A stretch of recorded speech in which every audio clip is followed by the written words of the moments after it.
Uncover one of history's greatest mysteries in Indiana Jones and the Great Circle, a first-person single-player adventure video game set between the events of Raiders of the Lost Ark and The Last Crusade. The year is 1937. Sinister forces are scouring the globe for the secret to an ancient power connected to the Great Circle, and only one person can stop them: Indiana Jones. Adventure calls. Indiana Jones and the Great Circle releases on December 9th on Xbox Series X and S, Game Pass, and PC. Pre-order Indiana Jones and the Great Circle now. Rated T for Teen. Copyright and trademark 2024 Lucasfilm Limited. All rights reserved.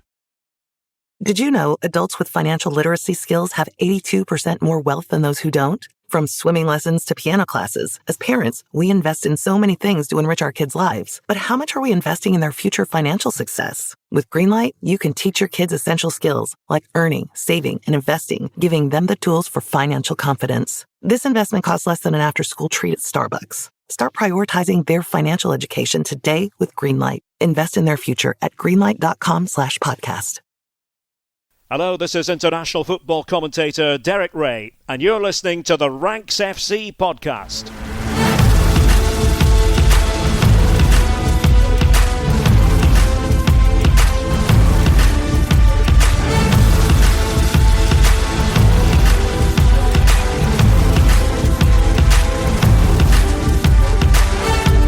Hello, Rank Squad, and welcome to Ranks FC. It's your favourite transatlantic football podcast. My name's Jack Collins, and I'll be your host today as we take a look at the most improved players in Europe this season. Very exciting episode.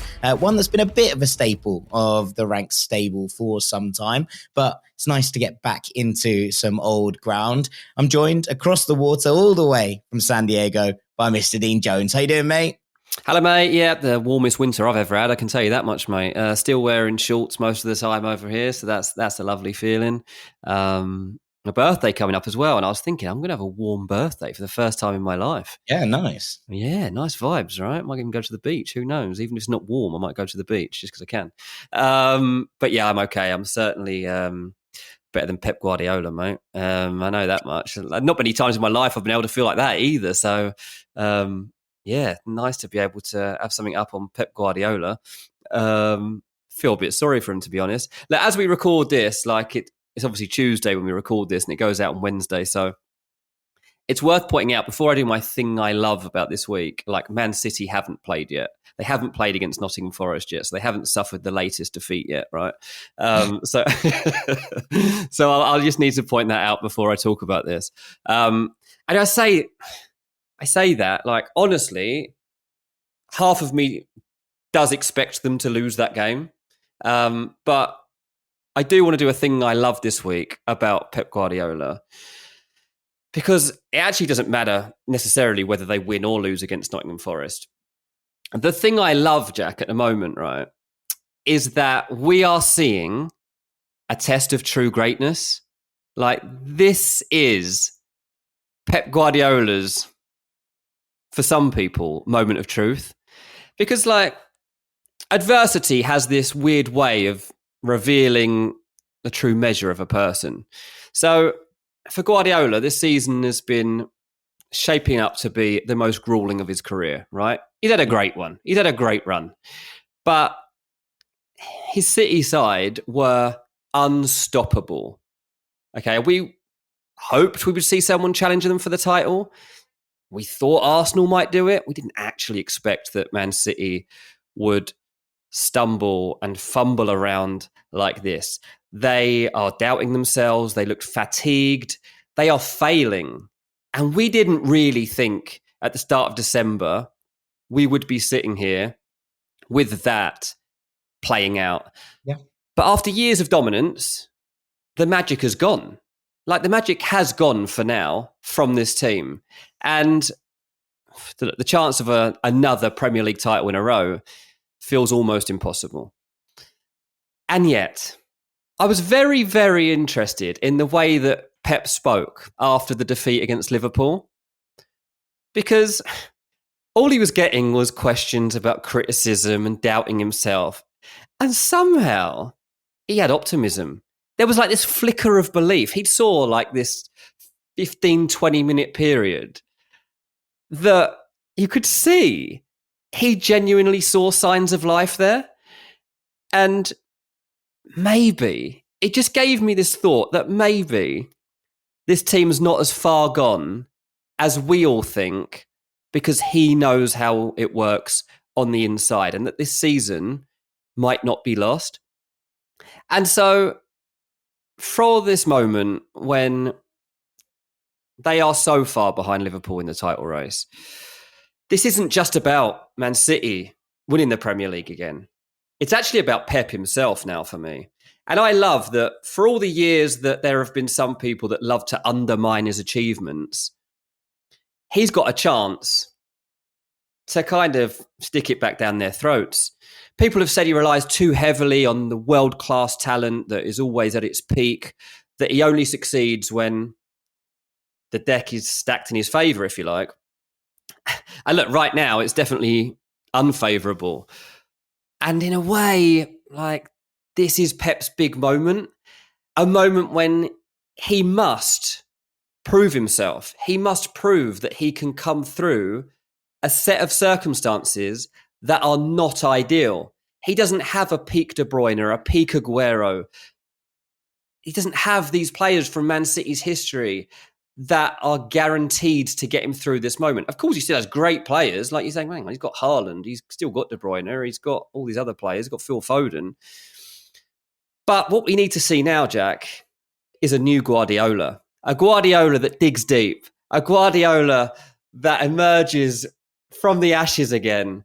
And yeah, he's sticking 6 fingers up at everyone right now. Imagine he can stick 7 up at everyone in May. Like, this would be the greatest comeback. We've got January looming large here. Maybe he does dig back into the transfer market. And yes, people say, oh, he's bought his way out of trouble again. Mate, even to buy himself out of trouble at this point would be pretty impressive, given the state that this team is in. But it's him, his staff, his players. Where's the belief? Where's the hunger? Where's the ideas? Where's the identity? He has to get all of this back. It's all on his shoulders. He's got to rally the troops now and bring this back, because those whispers of him being a fraud are getting louder. And it's absolutely mad that those people that have been saying that about him could have a hill to die on, because they shouldn't have that at this point. Like, Guardiola's done so much for the game, right? He shouldn't be able to have that put on him. But he has, and he's got to deal with it. And so you love football drama as much as anyone. And Guardiola's story throughout his managerial career has been about innovation. It's been about thinking differently. He is a master of the game, right? Well, come on then, Pep. Show us how you master the struggle. Show us how you come through a moment of serious adversity, because if he comes back from this, then we have seen the greatest Premier League comeback of all time. Yeah, I mean, look, I agree. There's some really interesting points in this. And I was on Sirius XM on the radio today. I ended up having a bit of an argument with someone because we got this comment in that basically was like, Pep's like an F2 driver. If he has the best car and the best team around him, he'll win. But as soon as he doesn't win anything. And it really irked me a bit. And look, this isn't to say that City haven't gone out and spent big, because they have, right? But you actually look at a lot of these players that have come in and, you know, are key parts of this team now. When Ruben Dias was signed, there was a conversation whether he was even the best centre-back at Benfica, because Ferro was very, very well liked at that point. Ferro's gone on to play for Estrella de Amadora. Ruben Dias became one of the best centre-backs in the world. Nathan Ake, everyone was like, they've majorly overpaid for Nathan Ake, who was at Bournemouth and pretty good, but Nathan Ake has evolved under Pep Guardiola. Right, you can go with the Erling Haaland one in that they brought in probably the best centre-forward in the world at that point, and that's fine. When Rodri came in, people thought, they thought they were going to sign Saul. Do you remember? And we were discussing this. This is early days of BR Football Rank. Yeah, I do remember that. And we're like, they need to sign Rodri, not Saul. Anyway, ended up signing Rodri, and that's gone really well. But when Rodri was bought by Manchester City, he was not the best defensive midfielder in the entire world. When they signed Jeremy Doku last year, Jeremy Doku was a bit of a signing out of the blue, right? Not because he's not a very good footballer and he had a very good time in France, but he's not a player that you're sitting there and saying world-class footballer, right? And this goes on and on. Bernardo Silva was excellent when they signed him from Monaco, but you weren't saying Bernardo Silva was in the Ballon d'Or conversation. Manuel Akanji was let go on a free from Dortmund, and they brought him in and people were a bit confused. by the whole thing that was going on. I think it's really unfair to sit there and say City have brought in the best players in the world. A lot of these players have improved in like an inordinate amount under Pep Guardiola. And yes, I think they need to go out and spend in January, but I don't think City are going to go out and buy two £100 million players, right? I think City are going to start a rebuild that is going to involve spending some money, but it's also probably going to involve some of the kind of linchpins of this previous era going outwards. Kyle Walker, you'd imagine, will not be playing for Manchester City next year. Kevin De Bruyne, the whole situation with that is weird, as you mentioned on our Monday Patreon, in that if he's been on the bench for 6 games and come on as a substitute in all of them, he can't be struggling that much for fitness, or he wouldn't have been on the bench for 6 games in a row. There are a lot of things going on here where it's not just about who you bring in, but it's also about who leaves and what happens in regards to that wage bill, etc. So I think it's important to note that when you're talking about City, that yes, they've gone out and they've spent badly at points. Mateus, who I like still, but hasn't really fitted into this system. Calvin Phillips, a big one that people will use. And they've spent serious amounts of money on these kind of players, that 40 to 60 million pound range. But I also don't want to kind of perpetuate the idea that they've just gone out and bought loads of players who were absolutely the best in the world and just ingratiated them into the team, because that's not really what happened. So I am intrigued to see what happens here with City and what this kind of rebuild and revamp looks like, how long it takes to do that. But, the kind of point that we made on Monday and that I stand by is that yes, City look a little bit all over the place at the moment. Yes, there are major issues in terms of goal scoring from other areas that aren't Erling Haaland, and in that middle of midfield where everyone looks either knackered or they don't have the physicality to do it. But 1 or 2 signings in January and, being able to utilize some of the players that are coming back, Oscar Bob perhaps, a few more, and you would suggest that it's not outlandish to suggest that City have a chance of winning the Champions League. And that, I think, I don't think City are going to win the Premier League. I called a bad call on Monday for Liverpool in the Premier League because I think that gap is too big at this point. But I don't think it's that weird to suggest that City might win the Champions League. And if they did that after this period here, that's a real kind of stand up and be like, what were you saying, guys? And I think that's going to be intriguing. Yeah, I'd be astonished if they won the Champions League from here. At the moment, I'm not sure. Astonished. Yeah. Like, even if they sign 2-3 players in January. Yeah. Okay, fair enough. Yeah, because I think that you're still going to have struggles. And I think that the fullback positions, for example, like, I can't see them fixing that mid-season. Like, any time that Kyle Walker's on a pitch, for example, at the moment, like, you're done, you're dusted. Like, I would imagine this is Kyle Walker's last season at Man City because he looks done in a team that's that good. I'm not saying that Kyle Walker is done as a footballer, but for a team like Man City, he's reached the end game. And I think that as soon as you only need one flaw in a great team to be exposed by another great team. And I just think that they've got too many of those to fix to go and win the Champions League right now.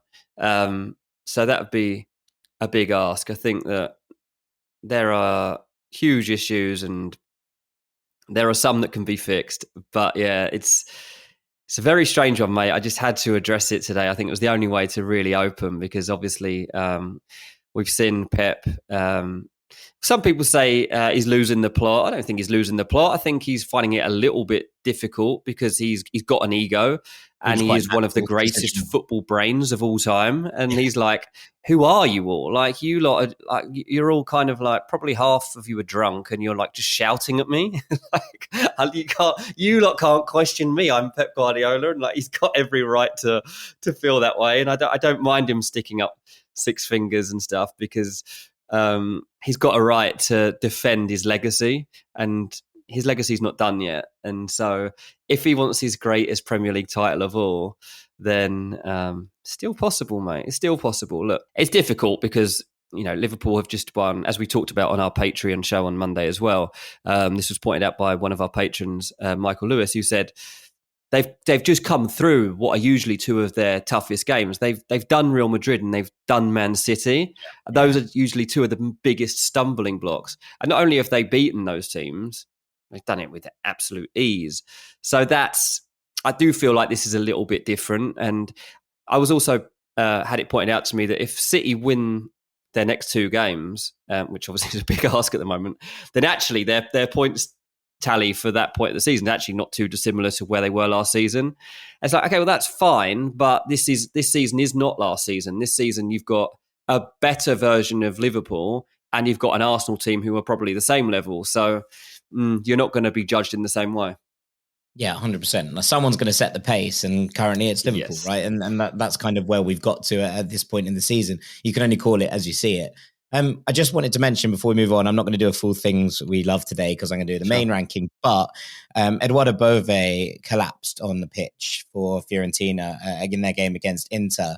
And obviously this isn't a thing I love, but I thought that the way that football immediately took the back seat, there were some really kind of nice moments in the shock and the grief. And one of them was Simone Inzaghi, who saw what had happened on the pitch and took off the rival manager who'd just been having an absolute row with the entire Fiorentina staff and the officials over a goal that got called out by VAR because it went off.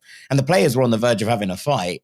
And then suddenly you've got this that happens, and it all puts a lot into perspective. Inzaghi takes off onto the pitch, so much so that he falls over in the middle of the pitch because he's trying to get to Bove so quickly. And obviously incredibly good news that Bove was up, alert, awake, and wanted to watch the Roma game on Monday night, which is quite a nice one. I imagine he wouldn't have been too buoyed by the way that Roma played in that game. But still, for him to be awake and up, and look, Edoardo Bove has been absolutely exceptional in this Fiorentina system this season. He's been really, really impressive. He didn't want to leave Roma. He's a boyhood Roma fan, came through their academy and, was kind of seen as dispensable, but he's been taken in with open arms at Fiorentina. And it was a shocking moment for everybody involved, everybody watching as well. But the news that he has, come round and seems to be awake and alert, and they're having more checks now to see exactly what's going on there. We're not going to speculate on any of that, obviously, but that seems to be good news in the wake of something that could have been very, very drastic. And the response from a lot of the medical teams, from the 2 teams, from everyone involved in Florence was very, very impressive. So shouts out to everyone for their swift responses, I thought. Yeah, amazing how quickly you can regain a sense of what matters. And I think that's pretty much what happened there. I mean, football matters for all of us because it's our kind of escapism and our love and our joy, but it really doesn't matter at the end of the day. And I think that's pure proof of that. Yeah, a situation like that. Absolutely. Right, we're going to take a break there. Afterwards, we're going to be back with the main ranking, talking about the most improved players in Europe this season. Don't go anywhere. Did you know adults with financial literacy skills have 82% more wealth than those who don't? From swimming lessons to piano classes, as parents, we invest in so many things to enrich our kids' lives. But how much are we investing in their future financial success? With Greenlight, you can teach your kids essential skills like earning, saving, and investing, giving them the tools for financial confidence. This investment costs less than an after-school treat at Starbucks. Start prioritizing their financial education today with Greenlight. Invest in their future at greenlight.com/podcast. Welcome back to Ranks FC, where we have a Jack Collins ranking. I love these weeks. I just put my feet up and I just listen to all that knowledge and expertise and football watching just flow out of Jack's mouth. So for the next 3.5 hours, stay tuned because Jack's got something to say. This is a good ranking. I'm looking forward to this one.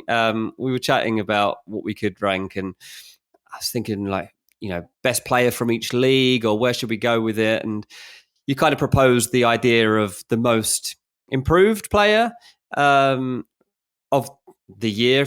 I guess coming into this season from last season and how they've improved. And I was like, are there good enough names? And you kind of reeled off a potential shortlist, and I was like, they're good enough names. And so I've been excited to hear how you judge these players, to be honest, mate, what your conditioning is in terms of like how you're judging them and how we're going to figure out who gets to the top of the list. Yeah, I mean, so my initial long list for this when I was drawing it up was about 20 names long. So I'm going to start with some honourable mentions and then do a top 5. And this was genuinely really hard because there are some names in here that I was really gutted to leave out of the main ranking.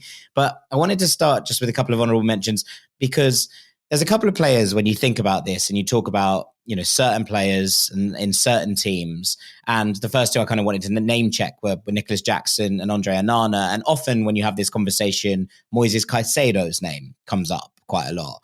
But I think that's probably doing all three of them a disservice because I think that they were excellent from pretty much January onwards. By November, December last year, Onana, I think, had shuffled out quite a lot of the mistakes in his game. And whilst he has got even better this season, I think to say that the jump up in level has been as drastic as some of these others would probably be doing him a disservice. Equally, I think Nicholas Jackson has become more clinical this season, but actually a lot of his game and a lot of what makes his game very good has been within the confines of his locker for, I'd say, the last 8-9 months at the very least. So I don't think it's fair to include those kind of players.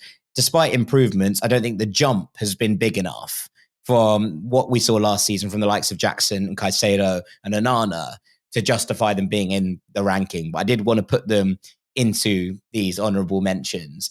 I mean, look, it's obviously a real subjective thing and you're trying to judge kind of where a player was from last year. And I've got some thoughts on a variety of these players, but I'm just going to reel off a couple of others who I think have had a real improvement and also who haven't quite made this list. But Bradley Barcola at PSG, I think, has been exceptional. Tim Kleindienst at Borussia Mönchengladbach joined from Heidenheim in the summer and had a great campaign last year, but an even better one so far this season after that move. Mikel Damsgaard at Brentford, I think, is an interesting one because for a long time, and when he came in at Brentford, it was off the back of that European Championship where he was excellent, scored that brilliant free kick, obviously, against England, and was kind of seen as this heir to Christian Eriksen in that side. And it never really clicked for a couple of years for him at Brentford. But this season, I think he's been able to find a space in this team. I think the change in sort of, not necessarily system, but slight tactical shift this year has given him a little bit more space to operate in, but also him working as a kind of midfielder rather than a wide forward has helped a lot in terms of his game. Keane Lewis-Potter probably deserving of an honourable mention as well. He's been very, very sharp. Dejan Kulusevski is the player I was most loath to leave out of my actual five because I think that Kulusevski's move into the middle for Spurs has been exceptional, but I couldn't find who I was going to drop from the five. So if there was a sixth place in this list, Kulusevski would be in there. And seeing him come on at the weekend when I was at Tottenham away and seeing the difference he made immediately with the kind of variety he poses when he comes on in attack and the different things that he can do. The fact that he was moved out wide for that City game and was exceptional, despite the fact that, that move back centrally was thought of as kind of the thing that had shifted his capacity. He's improving week on week, and we're seeing shades again of that player that excited everyone so much when he was on loan at Parma. And then Luis Enrique, Olympique Marseille, he has been very good for this Marseille side under De Zerbi. And for someone who moved across very young, I think they signed him when he was 18. I think it was at Botafogo. And the way that he has sort of bounced around, couldn't really find a home, struggled, I think, settling in France, went back on loan to Botafogo at one point. But this season really feels like he's found his groove. And it's nice to see a player like that who was kind of written off, I think, a little bit, really moving into those areas. And then just a shout for someone that I know you love as well in Danny Welbeck at Brighton and Hove Albion, who start to this season, he's dropped off a little bit in recent weeks, but his start to this season meant that it would have been unfair, I think, not to give him. You're saying that as he's about to play Fulham though, so... Yeah, he'll score a hat-trick this week. As people listen to this. Absolutely red hot by the time he leaves Craven Cottage on Thursday night, I'm absolutely no doubt. But at 5, Dean, I'm going with Matteo Retegui at Atalanta. Oh, okay, nice, yeah. So we're starting this off with the current top scorer in Serie A, who made the jump across to Atalanta this summer after a decent but not particularly spectacular first season in Italy with Genoa last time out. In that season with Genoa, he scored 7 times and picked up a pair of assists. And he did have a couple of months out injured. But I think the relentlessness and the brutal efficiency of his goal scoring up top for Atalanta since making that hop, they're about £20 million, is particularly impressive. He surpassed last season's entire goal tally in the league on the 20th of October and the assist tally 10 days later. Now, look, Genoa are not as good a side as Atalanta. He's currently on 14 goals and 3 assists in 20 games, 16 starts in all competitions, which is a pretty remarkable pace. But I think maybe what's so impressive about what Retegui has done is that he's come into a system that last year relied so heavily on the physical prowess of Gianluca Scamacca, right? Obviously, Scamacca is sadly ruled out for some time with an ACL tear. But what Retegui has done here is come into a system, completely rip it up, changed it, and he's scoring for fun. And look, it's going to be interesting to see what happens when Scamacca comes back. And the possibility of these two combining in a strike pairing, I think, is something that's going to be definitely of interest to Italy manager Luciano Spalletti. But for the time being, Retegui is holding the fort absolutely fine on his own. He has been the main man for Atalanta. They have been absolutely exceptional. They have ripped it up. They have been the league's top scorers. They've been so much fun to watch. And he has slotted in so seamlessly to this system that it makes you kind of wonder what would have happened if Scamacca didn't get injured. Because 3 days after Scamacca's injury, they announced the signing of Retegui. Now, whether were going to do that or not, or whether they felt forced to change their plans after the injury, we'll probably never know. But there is this kind of one amazing moment where you've just seen him break out real style on not just the Serie A stage, but the Champions League stage as well. 2, we've got this potential strike partnership, which could be absolutely exceptional for both Italy and Atalanta to look forward to in the future.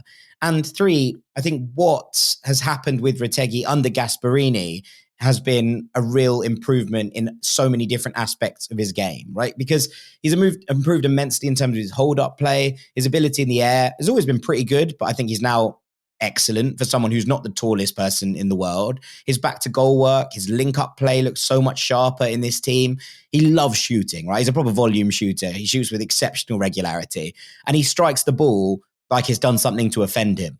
Roberto Mancini said when he came over that there were shades of Batistuta in his game, and you can absolutely see why. I just love how Retegui has taken everything in his stride, right? Those first Italian call-ups where most of the Italian press and the rest of Europe, to be fair, had no idea who he was, given he was playing in Argentina, scored in both games, came across to Serie A, was linked with Inter, ended up going to Genoa, who took a gamble on him and worked really hard in that team, was a very, very important part of their press. And now he's moved to Atalanta and is firing the goals in that are powering a genuine Scudetto contender. And their newfound title ambitions have much to do with the Argentine-born Italian. So been a big, big fan of what he's done and put together over the course of this season. Yeah, great speech that, mate. You should probably send that to him. It'll really give him a confidence boost hearing all of that. And yeah, marked improvement in every sense, really. I mean, from obviously my world is the transfer world, and you talk about him as a 20 million signing. I mean, he's already being linked with Arsenal. I mean, I imagine prematurely. I don't imagine that that's on the cards right now. No. But if you consider that price tag compared to what he could go for at the back end of this season to begin to start a conversation like that, I mean, you'll start to get it'll be a 50 million starting point, I would imagine. I don't see why you would even consider letting him go for less than that if he can continue this sort of form. And he's gone from a player that honestly I think barely any casuals would have heard of to a player that suddenly is very recognizable name. I think, even in general football circles now, if you follow the game outside of the Premier League in England, then it's been impossible to ignore that he's been writing headlines and been getting mentioned as a player you need to know. So yeah, very deserving member of your list. Yeah, I'm very excited to see where he's become. He's been a bit of a slow burner, right? In that he's not the youngest, but he made that move across at sort of 22, 23. He's now coming into what should be his prime years, and he looks every inch that kind of player. In many ways, the striker that Italy have been crying out for, someone who is just a natural goal threat across almost every aspect of their game. And I'm really excited to see what he can do both on, this European stage with Atalanta, but also on the international stage as well. And number 4, I'm going for someone we briefly discussed on last week's episode in Omar Marmoush at Eintracht Frankfurt. Oh, now, nice. He's another one whose stats from last season have already been surpassed in this campaign. And I think there's a relatively solid argument that Omar Marmoush has been the best player in Europe this season so far. He has 17 goals and 11 assists in 19 games so far for Eintracht Frankfurt. Those are absolutely stunning numbers. And he's done so much more than, just be the person with the end product as well. He's been such a crucial part of this team. The reason that he's not higher on this list after that pretty fundamental praise is because I thought Marmoush was exceptional last season as well. Oh. And it's just because he has gone. You're a harsh critic then. Well, I think it's because he's gone, you're kind of looking at this and thinking, what's the shift? He's been excellent. And I kind of left a few players out because of that. But I don't think anybody would have been talking about Omar Marmoush in the best players in Europe conversation last week. And now I think it's perfectly reasonable to put him in this conversation. But, last year he was Eintracht's chief playmaker and top scorer, which is a pretty impressive combination. Faris Chaibi was quite good as well last season. But in many ways, Eintracht felt like a bit of a singular threat. If those two weren't combining, they had problems. And whilst a sixth place finish is fine, they were 16 points off Dortmund, who were in the fifth and last Champions League spot. They were knocked out of the Conference League in the playoffs for those knockout stages by Union Saint-Gilloise in a game that they went 2-0 up in the first leg, fell behind, and then just collapsed in the second leg. And they fell out of the DFB Pokal, the German Cup, with a bizarre loss to last season's fairy tale team, third tier Saarbrücken. They just lost 2-0 randomly in the round of 16. And you're going, what are you doing? Like, that was a real opportunity to go and win a trophy last season. So that singularity in terms of attacking threat has really changed this season, with Hugo Ekitiki's half-season loan being made permanent in the summer. And the combination of Marmoush and Ekitiki up top has been absolutely lethal across the board, both of them already on double figures for goals already. And look, Ekitiki has spoken about the fact it took the two of them to a little bit of time to understand each other, but they have now found that understanding and then some. They've fired Eintracht to second in the Bundesliga table. They currently look like Bayern's biggest challengers in the league. They're third in the Europa League table, and they look a good bet to go deep in that competition once again. And so much of this is down to Marmoush's electric form. He's doing things that range from sort of the sublime to the spectacular. And his individual performances in the biggest games has been really notable. He single-handedly destroyed Bayern's back line a few weeks ago. Vincent Kompany was like, I don't know how you deal with a player like that. They were like, I've seen nobody do that to us defensively this season. And he did it like he wasn't even there. He was like deceptively fast. He bullied our defenders off the ball. The free kick he scores is absolutely exceptional. Bear in mind, this is a Bayern back line that went without conceding for a month and a half in the Bundesliga and the Champions League, right? So this is not a weak Bayern back line. And you're kind of looking at it thinking, hang on, he's just completely and utterly done that by himself. He's like those moments of magic where you're just like, wow, something really special is happening here. He's a dead ball specialist. He's an outrageous finisher. He's a glorious linker of the play, and he's a creative genius. I don't think you can really ask for more than what the Egyptian has put together this season so far. The only reason is I think that people were potentially sleeping on him a little bit last year. Otherwise, he'd be top of this list. Yeah, fair enough. I mean, I barely heard of the guy last year. And I think it tells you how much he's improved, the fact that we've spoken about him 2 weeks in a row on this podcast, because I don't think we would have spoken about him last season. Did we? Is there any reason? I mean, maybe in a Europe, maybe on a specific episode.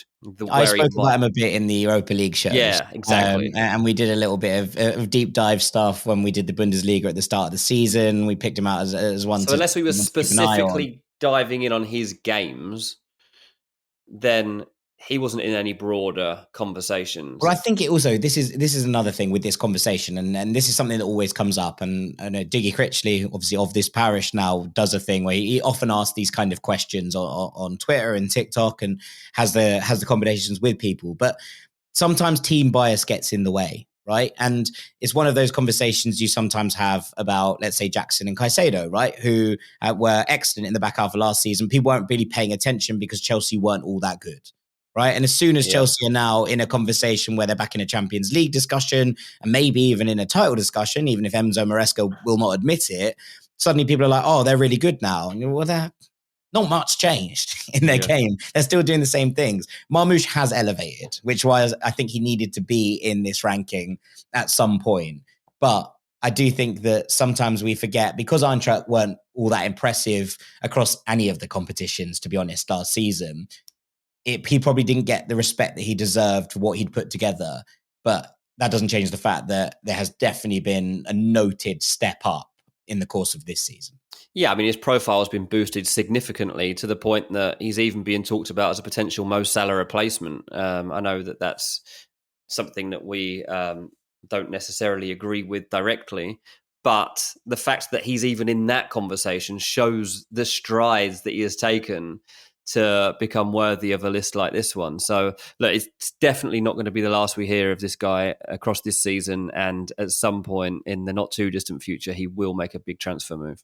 Yeah, I think there's a lot of people very rightly excited about what Omar Marmoush is bringing. Another bit of a slow burner, though.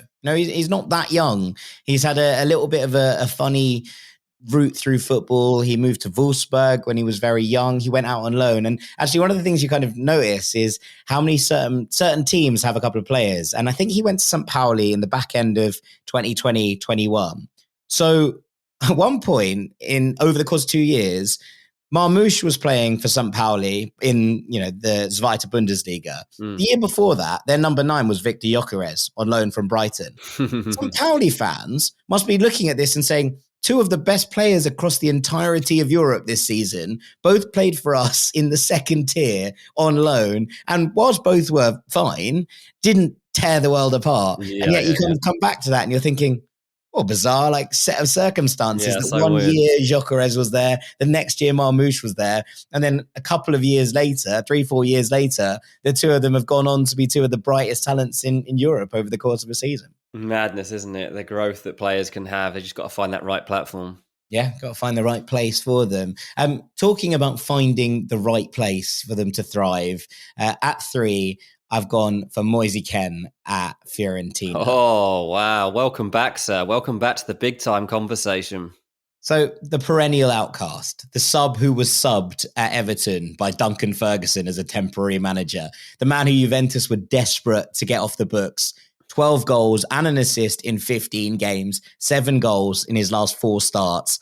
Moise Kean is back on the scene, Dean. Good. And Fiorentina are reaping the rewards. So last year, he was back at Juventus. He made 20 appearances. He scored 0 goals in Bianconeri. And the crowd turned, right? And this is a crowd who should have been hailing him as one of their own. Right, he came through. Yeah. He is from that neck of the woods. He grew up in Piedmont.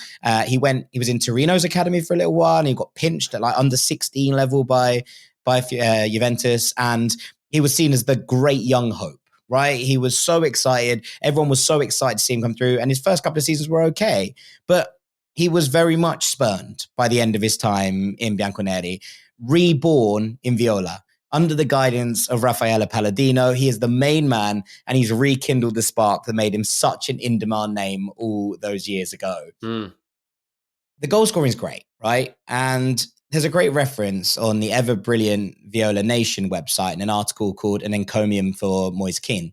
And I like this because it basically talks about the fact that what's most exciting about Ken this season is not the consistency of goals, but those flashes of brilliance that make him feel unstoppable. Sometimes he just gets the ball. And this is a reference that might go over some of our younger listeners' heads. But do you remember FIFA Street? Yeah. There was a thing on that where when you built up enough skill points, you could press L1 and R1 together and it would do game breaker. And it basically meant you could just do what you wanted, shoot from anywhere, push past defenders. Sometimes when you're watching him play, it looks like he's just pressed the game breaker button.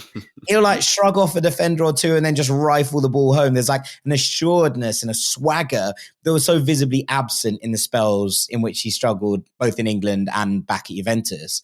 And that's special, right? Because you can't teach that kind of thing. You can be the best athlete in the world, and Ken is often quicker and stronger than anyone he's coming up against, but it's a sense of kind of foreboding for opposition that very few players in the game give you.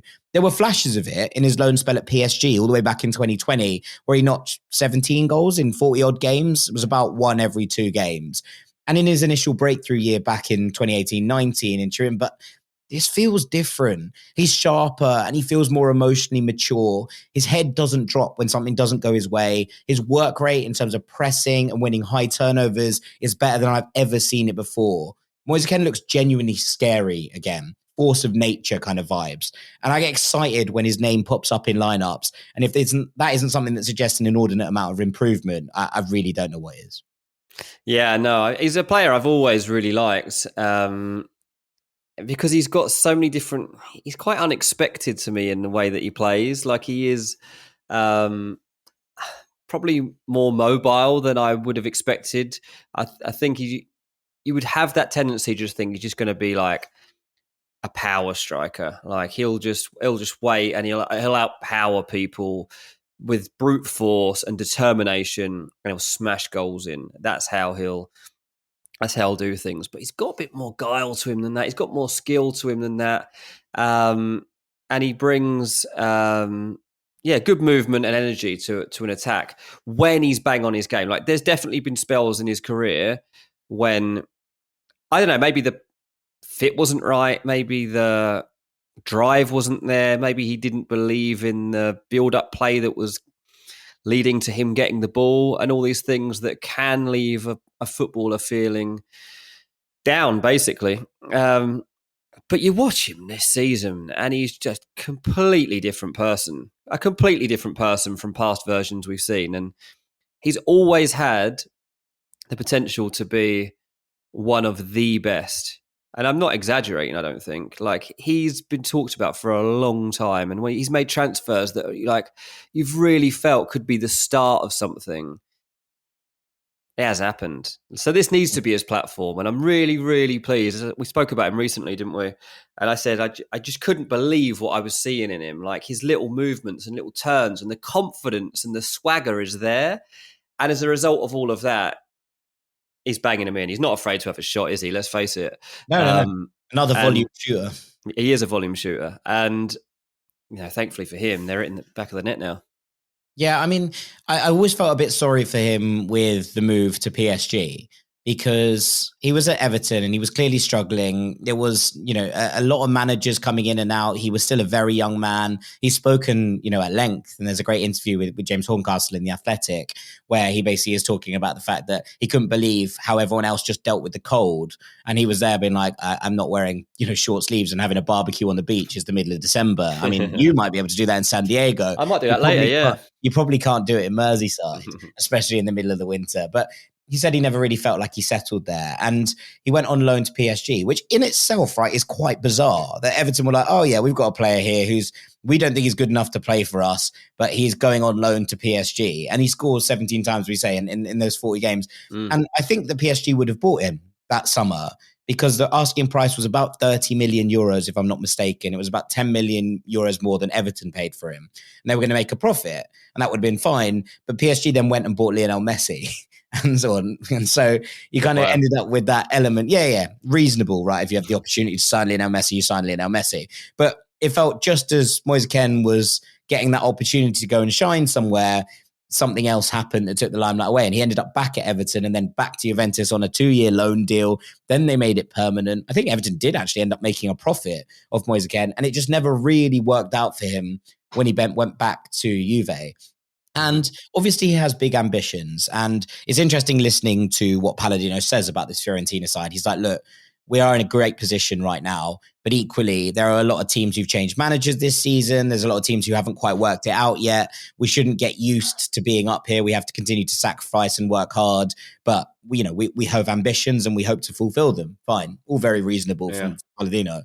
But the worry is that if Moise Kean has another exceptional season, is someone going to go and splash 60 million on him? Because actually what's really important in this period of his career, and Musa and Ryan were speaking about this on the ever excellent Stadio, that basically he needs to just find somewhere where he can do this consistently for 2 or 3 years before he maybe makes a jump to another super club. It's not going to be enough to have one good season and then make a hop, because things can change quite quickly. And as soon as you're out of the team, at the moment at Fiorentina, he is the main man. He is the guy. They look to him week in, week out. They look to him in every game to be the man leading the line. So much so that the likes of Lucas Beltran, who came in, just a year ago from Argentina, has been sort of shifted backwards to play a number 10 role. And it's working really nicely. But equally, you've moved another player on who came in to play that number 9 role, who's wearing the number 9 shirt, and he's being moved into a different position in order to accommodate you because of how good you are, but also how much the manager has faith in you. That's an important place for him to be, I think, on an emotional level as much as anything else. And to be honest, I think Moise Kean needs to be somewhere where he's loved for a little while. And the fact that he is there, currently keeping Fiorentina above Juventus, and he will have been absolutely adored by the fans for coming in and making the impact that he has, it's all very important in terms of finding a space that's holistically good for him. I really hope, not just as someone with obviously a loyalty and an affiliation towards Fiorentina, but just for the sake of his career, that he stays somewhere like this for a couple of years, just to give himself that platform to jump on again. Yeah, it's hard to do. Put your club career ambitions on hold and just be happy where you are. It's a really difficult thing to do because you always want to push yourself and believe that you can be in other conversations and make that impact at a bigger club. So that is difficult. But some players do just thrive better as being a big fish in a small pond. And you've got to make the most of this moment and see where it takes you. But yeah, let's see how long he's willing to stay, because there's no doubt if he keeps this up, he's going to have some knocks at the door. Small pond, Fiorentina are in a title race, mate. We'll see how we go. Yeah. How long? We don't know. We'll take it for now. I'll let you claim that one. Yeah, absolutely. Right. We're going to take a break there. We've got numbers 2 and 1 to come in the third and final segment of the show. Don't go anywhere. Did you know that parents rank financial literacy as the #1 most difficult life skill to teach? Meet Greenlight, the debit card and money app for families. With Greenlight, you can set up chores, automate allowance, and keep an eye on your kids' spending with real-time notifications. Kids learn to earn, save, and spend wisely, and parents can rest easy knowing their kids are learning about money with guardrails in place. Sign up for Greenlight today at greenlight.com/podcast. Right, welcome back to the third part of Ranks. And I liked those 3, Jack, because 2 of them are like emerging as names. One of them is already a household name. Everybody knows who he is. So I'm really intrigued as to which direction we're taking here with the top 2. Okay, well, at number 2, I'm going to throw in Rafinha at Barcelona. I've heard of him. I thought you might have. 20 games, 14 goals, 10 assists. Barcelona were trying to sell this man at the start of the summer. He's come out and said that he couldn't get more than 60 minutes, no matter what he did under Xavi. And to be honest, a lot of experienced players would have resented being replaced as a starter by a 16-year-old, even if that 16-year-old is a phenom in the form of Lamine Yamal, right? This season, he did something about it. He evolved. He saw those links to Nico Williams, and he took it personally. He's made no secret of the fact that he's always wanted to play for Barcelona. But equally, it wasn't like the potential destinations for Rafinha were him having to drop down to, a second-tier league or a Europa League challengers. And I say that with, full love of the Europa League. It would have been clubs like Arsenal who were interested in bringing Rafinha in, right? It's not like the offers on the table or the interest on the table wasn't from other top-tier clubs. But he has always said that Barcelona was where he wanted to be and where he wanted to play football. He decided he wasn't going to be a backup to the genius of Lamine Yamal, and he took the opportunity with both hands when Hansi Flick put his faith in him and offered him the chance to play on the left or in that number 10 role. And I've seen some really interesting quotes from Rafinha. So he basically said, my mentality when I started this season was different from the prior ones because I knew that I had to adapt to play in other positions if I wanted to play for this club. And the truth is that I'm very happy with the result. If I hadn't given it 100% before, then I had to give it 200% now. And I thought that was a pretty stark statement. The other thing is his elevation into this leadership group, right? So he was elevated by the rest of the squad. And that extra responsibility hasn't weighed him down, but seemingly raised him up. He's been a leader on the pitch. There's been reports of the mentoring role he's doing, not just with Lamine Yamal, but also with a number of other young attackers around the club. Hansi Flick has been pretty effusive in his praise for someone who has not just lit up things on pitch this season, but also been a really incredible and important member of the club on the training ground as they started a new era. And I thought, he spoke about the captaincy. And he basically said the confidence and trust that my coach and teammates have put in me is very important. The mindset is different because of that. And I was like, wow, it's really interesting because from the outside, right, from not just the fan base, but also that media entorno, as it's called in Barcelona, it all felt like Barcelona need to sell. They need to sell. Who are the sellable assets? Rafinha is a sellable asset that clubs are interested in. And he hasn't really been a mainstay in this Barcelona side since he joined from Leeds United. And it's interesting because his work ethic hasn't really changed. He's always put in the hard yards, which is one of the reasons that, and his immense talent, but he was so beloved at Leeds.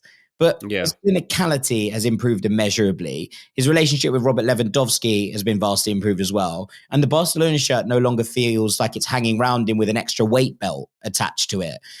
Flick trusts him. The fans have learned to trust him, and the freedom with which he's roaming around in the final third to link with his teammates and create from a variety of positions is really, really impressive, especially when he's paired with Alex Balde on the left, who can hold down the width of that left flank pretty much by himself.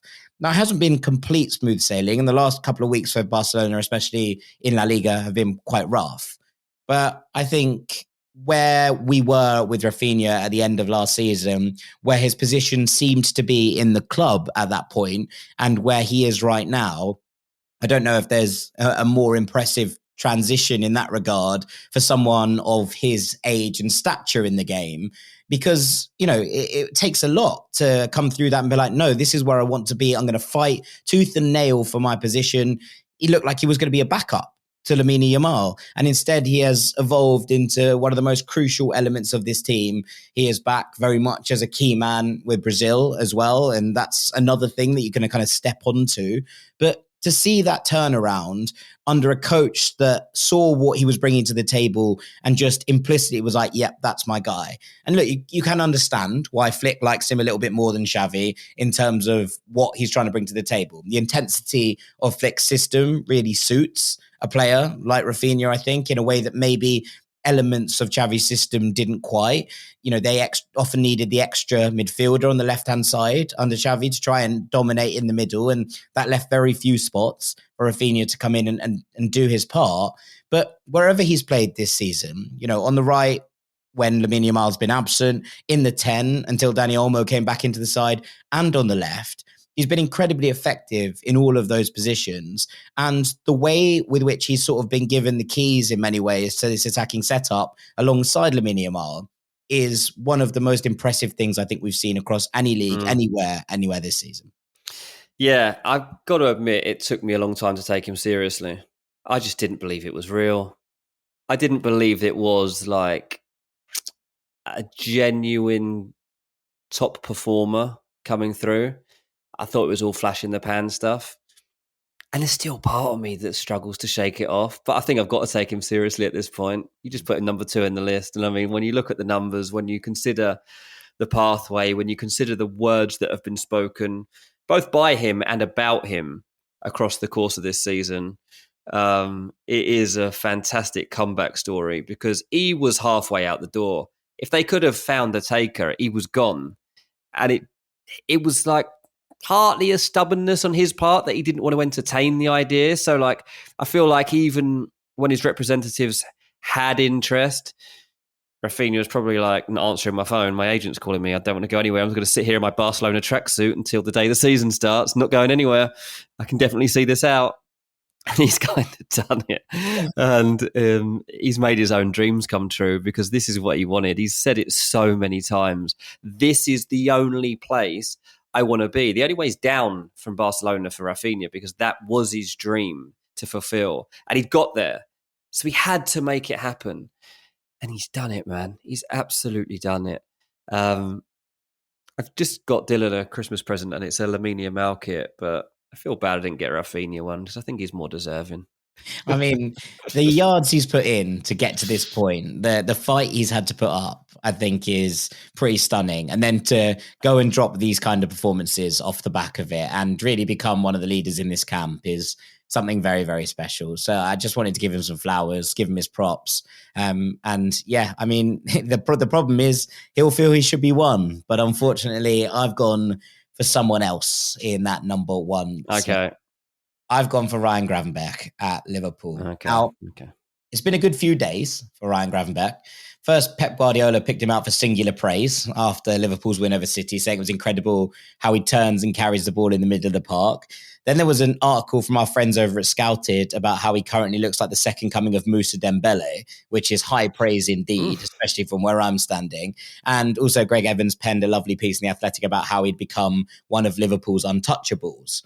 Only Mo Salah, Virgil van Dijk and Gravenberch have been trusted by Arne Slot to start every game in the Premier League this season. And say what you like about a lack of depth maybe in that area, but that for me is a pretty good indication of a player who his manager has absolute faith in. And look, it's been a good couple of days, but they've become regular over the course of this season. You know, every few days feel like a good couple of days for Ryan Gravenberch. Yeah. He brought in last summer to Liverpool as part of this midfield overhaul, but it never really felt like he was trusted, had the complete trust, of Jurgen Klopp, who found alternative solutions in the middle. Gravenberch was 21 when he made that move. He'd already, having been at Ajax, where he had flourished, and Bayern, where he had quite obviously not. But Liverpool's hierarchy saw enough in that to part with 40 million euros. And at the start of the summer, there were audible noises that many of the fan base thought he might be one of the players who was moved on at the end of last season, and that the midfield rebuild and Zubimendi coming in might come at the expense of a player like Gravenberch.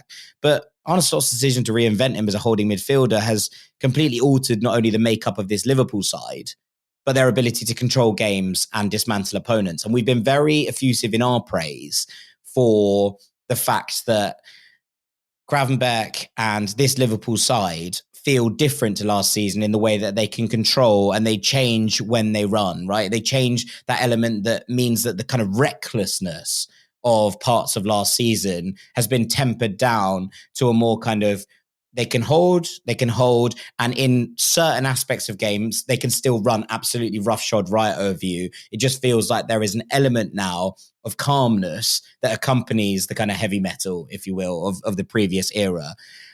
Gravenberch has a bit of everything, right? He has balletic feet. They put opposition midfielders in a blender. The wherewithal to disrupt opposition passing sequences in the middle of the park. The tactical nous to know when and where to use his frame to best effect. And in many ways, you know, we talked recently about the fact that, you know, certain players, you know, who's been the best player or the most important player for a variety of clubs this season. And we came to Liverpool and we arrived on Mo Salah. But I said to you at that point that by the end of the season, it wouldn't surprise me if it was Ryan Gravenberch. Now, I don't think he's there yet, but by God, he's moving there in the direction every week. He's become the embodiment of Arne Slot's new Liverpool, the heartbeat, the nerve centre. And you kind of look into the stats a little bit. He ranks hugely, you know, well for dual successes and interceptions won. I think he's second in the Premier League for both. But also he's the centre of gravity to Liverpool's entire passing network, connecting the defence and attack, providing that vital way to switch play between the two flanks as well. There aren't many players I would call a lighthouse. Rodri's been one, and Gravenberch still has some way to go to reach the level of Rodri, never mind finding that level consistently over a number of years. But you can start to see comparisons with how the two play, and especially in the way that they are built and some of the things that they do in the middle of the park. They're not the same player, because I think that Gravenberch's ability to sort of shift the ball from within his feet and move around is something that Rodri doesn't have in his locker. And Gravenberch is not as defensively secure as Rodri is either. But you can see the comparisons in terms of the way that the two of them use their body shape to be that kind of pillar in the middle that makes their team click. He regains the ball, he retains the ball. Liverpool had the 6 they needed right under their noses. Very good. I like it. Yeah, I mean, didn't expect him to be this important, but not surprised he's this good. I mean, I was actually surprised things didn't go better for him at Bayern, because we knew from Ajax like what he had the capability to be. I mean, his pedigree in the game and his pathway to getting to the top was like one of the clearest and most convincing pathways you can take. To grow up, obviously to come through Amsterdam, be at young Ajax, grow through that pathway into the first team. Like, you've got to be special already to get to that point, but to also be talked about as one of the best players through each of your age groups. Yeah. Takes some doing. So to play for Netherlands throughout all of the unders teams is extremely difficult to do, particularly for a player of his type in that position, you know, CM or a DM. Then you get to Bayern and it's a massive transfer and it doesn't work out. And it's really destabilizing for a player so early in their career to make a move that kind of derails you. And then you're given the chance to move somewhere else and you take it because you've got to get back on your feet, quite literally, and get into a team. And so goes to Liverpool, and this season compared to last season, and well, the last 2 years really, ever since 2022 when he really went to Bayern, this has been a huge uplift. And obviously you've got to give Arne Slot a lot of the credit for it, but the player himself too, to actually believe in himself still, to believe that he is worthy of being on this stage. Probably helps when you're 22 because you're not really as burned of any failures or judgments of yourself, because you've still just got that naivety, I guess, that you need to excel in the game and believe that you are as good as anyone that you're going to come up against.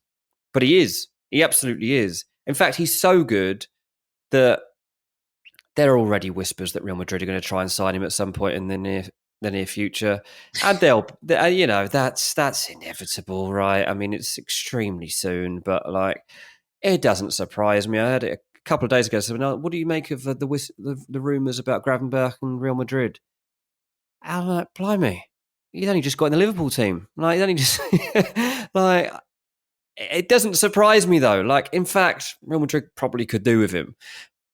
But that's just how good he's been, right? He's gone from being a player that people were questioning whether he could make it at Liverpool, so he'll now be put on such a pedestal that people will be saying, oh, it's only a matter of time before he ends up at Real Madrid or Barcelona or whatever. And that is high praise for this player. And to also be put in a category at Liverpool whereby outside of Van Dijk and Mo Salah this season, you say he's the one that they won't want to live without. There's one player that could destabilise them this season, one player that does give Pep Guardiola a chance to get his foot back in the door. Maybe it's Gravenberch. Maybe he's been that good that they can't imagine losing him. Be interesting to see what Liverpool do in the transfer window in Jan, because there had been talk of them looking to sign another midfielder. Maybe they'll still do it, but I think they'll probably feel less need now. Yeah, I mean, they might need backup still in those areas. And there is obviously still a concern that actually when you're kind of looking at it all, that if he was to get injured, they'd have to reshuffle the entire midfield right now. And you don't want him. Yes, he's played every game in the Premier League, and that's important in terms of where he's trusted. But equally, you don't want to run anyone into the ground at this point, especially when Liverpool are going so hot, right?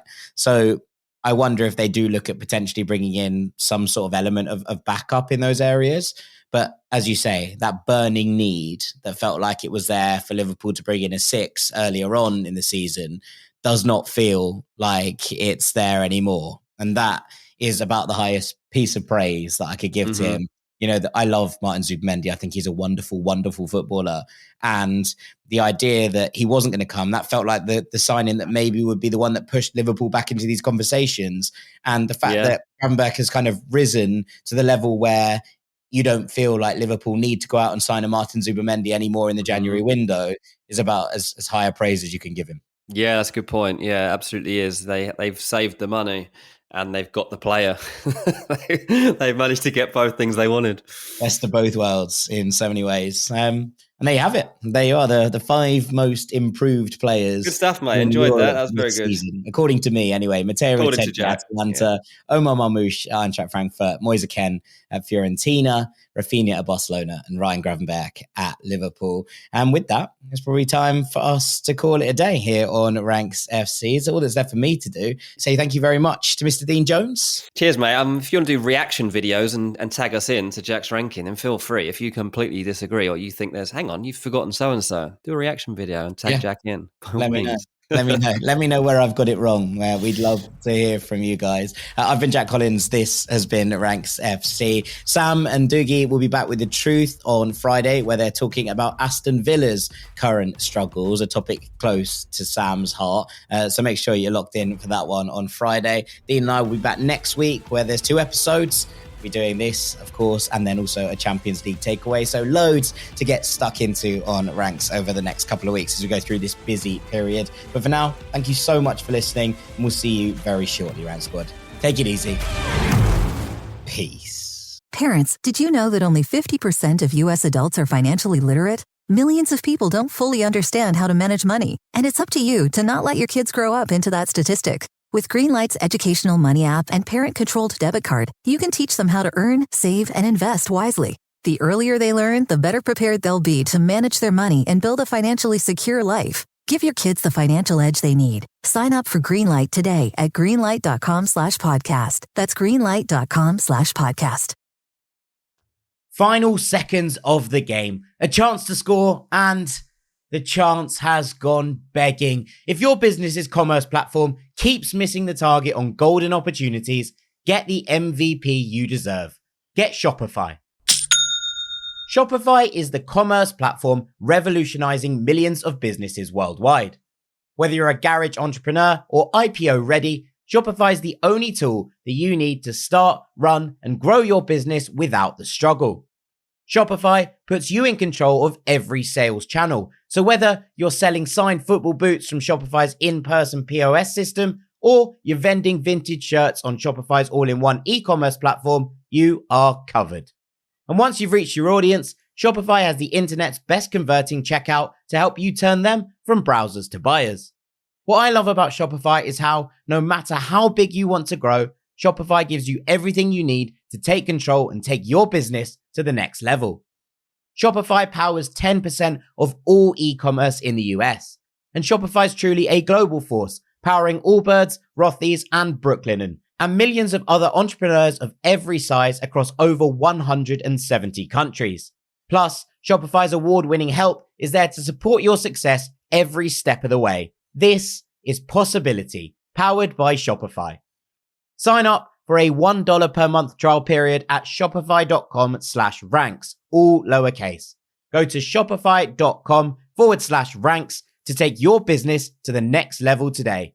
That's shopify.com/ranks.